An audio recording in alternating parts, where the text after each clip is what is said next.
Hi all welcome to electrical EduZone. അപ്പൊ നമ്മൾ കഴിഞ്ഞ ദിവസം RRBയുടെ എക്സാം കലണ്ടറിന്റെ വീഡിയോ നമ്മൾ ചെയ്തിട്ടുണ്ടായിരുന്നു അല്ലേ? അപ്പം അതിൽ ALP ആണെങ്കിൽ ടെക്നീഷ്യൻ ആണെന്നുണ്ടെങ്കിൽ JE ആണെന്നുണ്ടെങ്കിൽ ഞാൻ ഫെബ്രുവരി മാർച്ച് മാസങ്ങളിലായിട്ടാണ് എക്സാം ഷെഡ്യൂൾ ചെയ്തിട്ടുള്ളത്.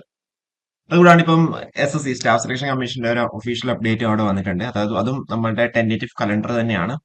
അപ്പോൾ അവിടെ നമ്മളെ ജൂനിയർ എഞ്ചിനീയർ പോസ്റ്റിലേക്ക് civil electrical mechanical 2026 notification March 2026 അവിടെ അപ്ലൈ ആണ് സ്റ്റാർട്ട് ചെയ്യുന്നുണ്ടാവും. മാർച്ച് 2026 അവരുടെ അഡ്വർടൈസ്മെന്റ് അവർ റിലീസ് ചെയ്യുന്നുണ്ടാവും. ക്ലോസിംഗ് ഡേറ്റ് ഏപ്രിൽ 2026 വരെയാണ്. അവർ ടെന്റേറ്റീവ് ആയിട്ട് CBT 1 എക്സാം ഡേറ്റ് പറഞ്ഞിട്ടുള്ളത് മെയ് ജൂൺ കാലയളവിലാണ്. 2026 മെയ് ജൂൺ കാലയളവിൽ എന്താ ജൂനിയർ എഞ്ചിനീയറിന്റെ എക്സാം കണ്ടക്ട് ചെയ്യുന്ന രീതിയിലാണ് അവർ അപ്ഡേറ്റ് പറഞ്ഞിട്ടുള്ളത് കേട്ടോ. ഓക്കെ, അപ്പൊ ഇതാണ് ഒരു അപ്ഡേറ്റ് ആയിട്ട് നമുക്ക് ഇവിടെ ഇന്നത്തെ വീഡിയോയിൽ നമ്മൾ ഷെയർ ചെയ്യാനുള്ളത്. ജൂനിയർ എഞ്ചിനീയർ നോട്ടിഫിക്കേഷൻ മാർച്ച് മാസം വരുന്നുണ്ടാവും. ഏപ്രിൽ മാസം വരെ നിങ്ങൾക്ക് അവിടെ അപ്ലൈ ചെയ്യാൻ പറ്റുന്നുണ്ടാവും.